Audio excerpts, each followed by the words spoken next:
ఢిల్లీలో ఏపీ సీఎంతో భేటీలో బనకచెర్ల ప్రాజెక్టు ప్రస్తావన రాలేదని తెలంగాణ సీఎం రేవంత్ రెడ్డి చెప్పారు. ఏపీ అజెండాలో బనకచెర్ల ప్రాజెక్టు కడతామన్న పాయింటే లేదని, వారి అజెండాలోనే లేనప్పుడు దానిని ఆపాలన్న ప్రస్తావన రాదని అన్నారు. ఇవాళ బనకచెర్ల మీద చర్చ జరగలేదని, ఇది అపెక్స్ కమిటీ మీటింగ్ కాదని, కేవలం ఫార్మల్ మీటింగ్ అని పేర్కొన్నారు.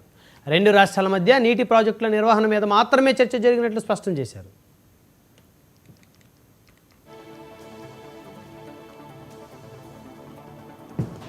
వాళ్ళు బనకచెర్ల గోదావరి బనకచెర్ల వాళ్ళు కడతామని అడిగితే కదా మేము ఆపమని చెప్పడానికి. ఎజెండాలో వాళ్ళు కడతామన్న ప్రతిపాదననే చర్చకు రానప్పుడు ఆపమనే చర్చనే రాదు.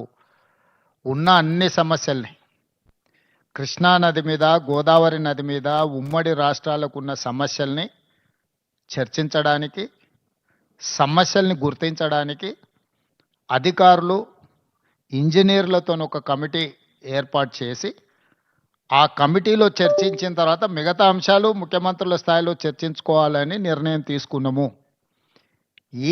ఈ సమావేశంలో ప్రస్తావనకు వచ్చి తీసుకున్న నిర్ణయాలు 4 ప్రధానంగా.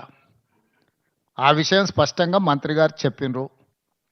సో ఈ ఆఫీసర్ల కమిటీ వచ్చిన తర్వాత నీటి కేటాయింపులకు సంబంధించి కానీ, కొత్తగా ప్రాజెక్టులు నిర్మించుకోవాల్సినవి కానీ, పాత ప్రాజెక్టుల యొక్క అనుమతులు కానీ, వాళ్ళు ఆల్రెడీ కడుతున్న ప్రాజెక్టుల మీద అభ్యంతరాలు కానీ, వాటన్నిటిని కూడా 30 రోజుల్లో మన తరఫున ఉండే అధికారులు, అదేవిధంగా ఇంజనీర్ల కమిటీ ఇష్యూస్ని అన్నిటిని కూడా గుర్తించి వాటన్నిటిని కూడా చర్చకు తీసుకొస్తుంది. Yes, definitely.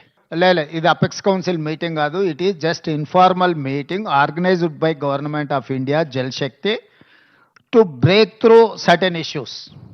వాళ్ళు బనకచెర్ల గోదావరి బనకచెర్ల వాళ్ళు కడతామని అడిగితే కదా మేము ఆపమని చెప్పడానికి. ఎజెండాలో వాళ్ళు కడతామన్న ప్రతిపాదననే చర్చకు రానప్పుడు ఆపమనే చర్చనే రాదు. ఉన్న అన్ని సమస్యల్ని, కృష్ణా నది మీద, గోదావరి నది మీద, ఉమ్మడి రాష్ట్రాలకు ఉన్న సమస్యల్ని చర్చించడానికి, సమస్యల్ని అన్ని రిజర్వాయర్లు